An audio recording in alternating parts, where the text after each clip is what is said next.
So I felt like I needed to make this video today to address the whole COVID-19 situation that we have going on at hand. I've been having a lot of people reach out to me on Instagram asking me, Will, how am I going to make gains from here at home? Will, what can I do to continue making progress as far as my fitness goes?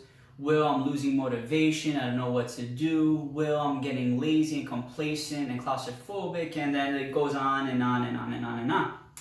Well, that being said, one thing that I have noticed that has been put out there here and there, and also with what a lot of you guys have been asking me, is a lot of you don't know how to make gains without the gym, right? So I'm here to answer the question today, can you make gains without the gym? That being said, for you guys who do not know me, name is William Santiago III.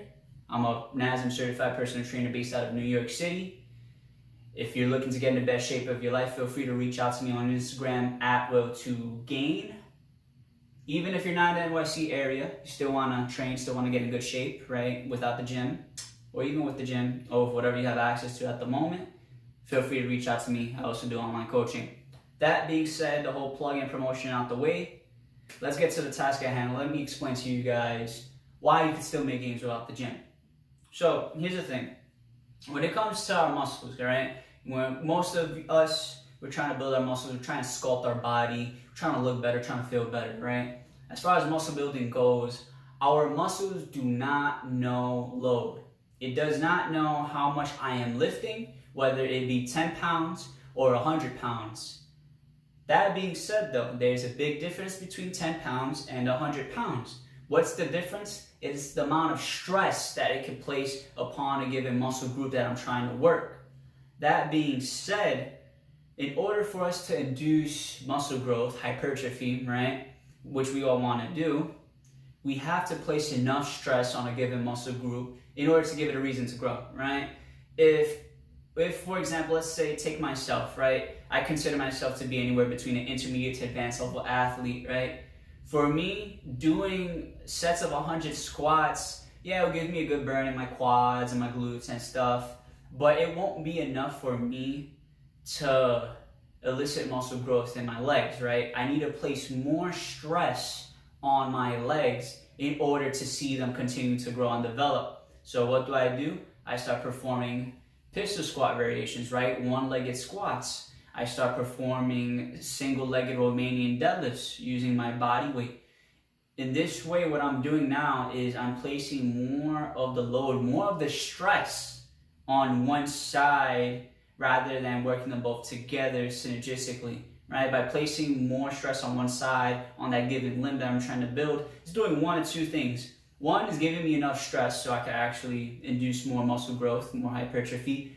Two, it's also fixing any imbalances that I may have here in my lumbopelvic hip complex, right? A lot of people out there are so stuck on the big three, right? The squat, the bench, the deadlift, that a lot of people don't focus on unilateral exercises.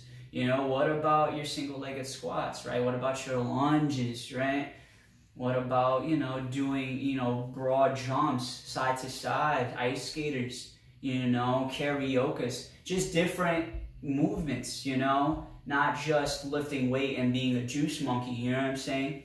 There's more to fitness than just pumping iron, right? There's different ways in which one can elicit the muscle growth and the stimulus and adaptation they need to get a fit body, right? This is just one example of it. Another example, instead of doing a lat pull down, get on a pull-up bar, right? Bang out some pull-ups, full range of motion too. I don't want to see no half repping stuff, right? None of this, right? This is not a pull-up. All the way down, right? Full extension at the elbow, and then all the way up, get that chin over the bar, all right? Making sure you're working the muscles through its proper range of motion, giving the proper stress and the proper stimulus is what's going to cause it to grow, right? Don't be dogmatic in your approach and thinking the only way to make progress is through resistance training. That being said though, there's also different ways in which you could improve your fitness as well, aside from just building muscle mass, right? Aside from just wanting to be this sculpted bikini model, right? You could get more conditioned, go out for runs more, right? Just make sure you wear your face mask during this time, right? So that way they don't stop you, at least if you're here in New York, that is. But, jump rope, right? Even if you don't have access to jump rope, some jumping jacks, some high knees, right? Just stuff to get your heart rate moving and grooving, right? Cardiovascular health is something that is often neglected as far as our fitness goes, especially for people who are so focused and driven towards, oh yeah, I gotta, fill up the guns with blood. Oh nah, cardio is gonna make me lose muscle mass, right?